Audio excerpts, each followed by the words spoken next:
wind blowing that way, it should collapse. April 17th, 2013. A massive ammonium nitrate explosion at a fertilizer storage and distribution facility devastated the town of West Texas. The blast killed at least 14 and caused hundreds of injuries. The destruction I personally saw in West, the obliteration of homes, schools, and businesses by an ammonium nitrate explosion, was almost beyond imagination. You know, when horrible accidents like these occur, it's imperative that they're thoroughly and expeditiously investigated so we can all understand their causes and ensure that future incidents are prevented. Ammonium nitrate is a reactive chemical that can undergo potentially hazardous chemical reactions if not managed properly, such as violently detonating when exposed to heat, shock, or contamination with other materials.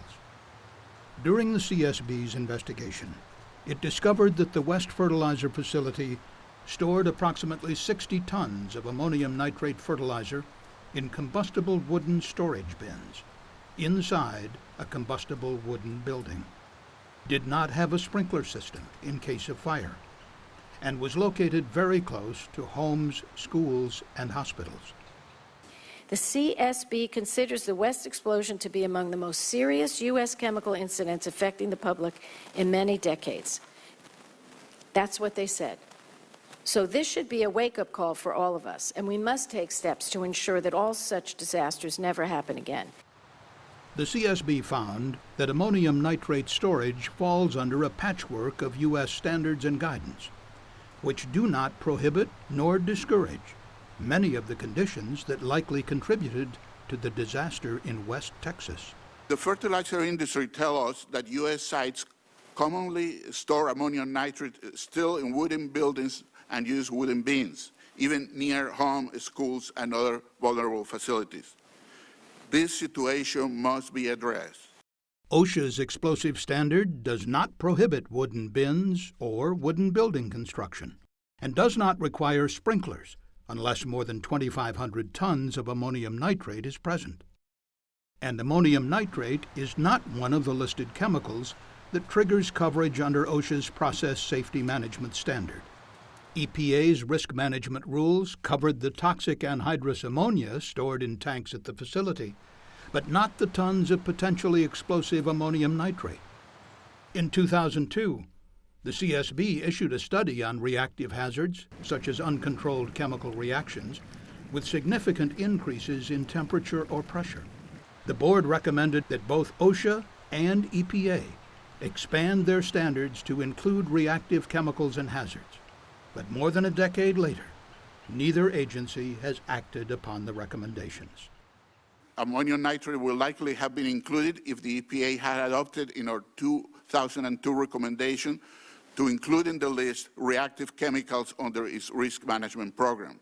And OSHA has not focused extensively on ammonium nitrate storage and hadn't inspected West since 1985. Since the CSB's 2002 study, deadly reactive chemical accidents have continued to occur. On December 19, 2007, an explosion and fire destroyed T2 Laboratories, a small chemical producer in Jacksonville, Florida. The CSB found that the explosion was due to a runaway chemical reaction that took place during production of a gasoline additive. The blast killed 4 T2 employees and injured 32 others.